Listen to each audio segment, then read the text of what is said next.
In today's video, I'm going to teach you how to add a subdomain in Hostinger step by step. Let's dive into the process to make this as smooth and straightforward as possible. First off, you'll want to head over to the Hostinger website. Simply open your preferred web browser and navigate to the Hostinger site. Once you're there, log into your account to access the dashboard.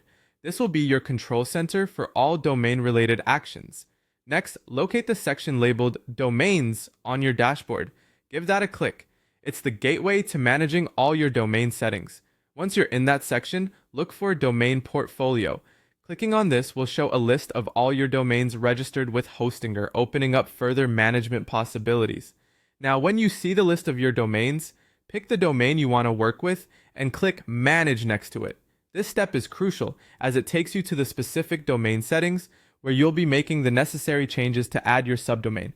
After selecting Manage, you'll want to click on DNS Name Servers from the menu options. This will open up the DNS management area where you'll be setting up your new subdomain.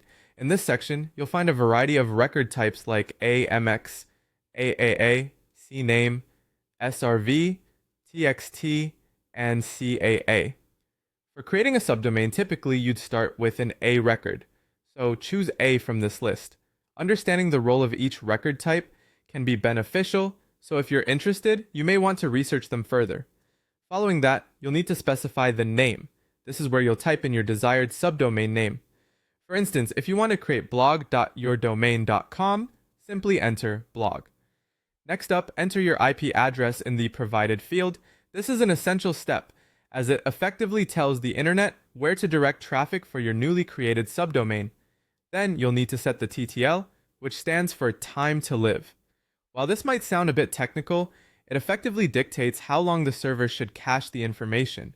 Once you've filled in these fields, click on Add Record. This action saves your new subdomain information and updates your domain settings accordingly. Now, you'll return to the dashboard, and from there, click on Edit Website to make further enhancements to your subdomain.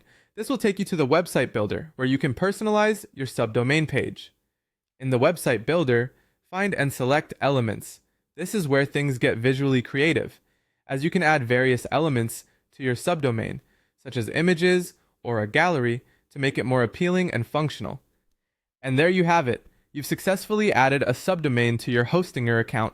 Remember, changes like these can take a little while to propagate through the internet's DNS system, so give it some time before you see your subdomain live.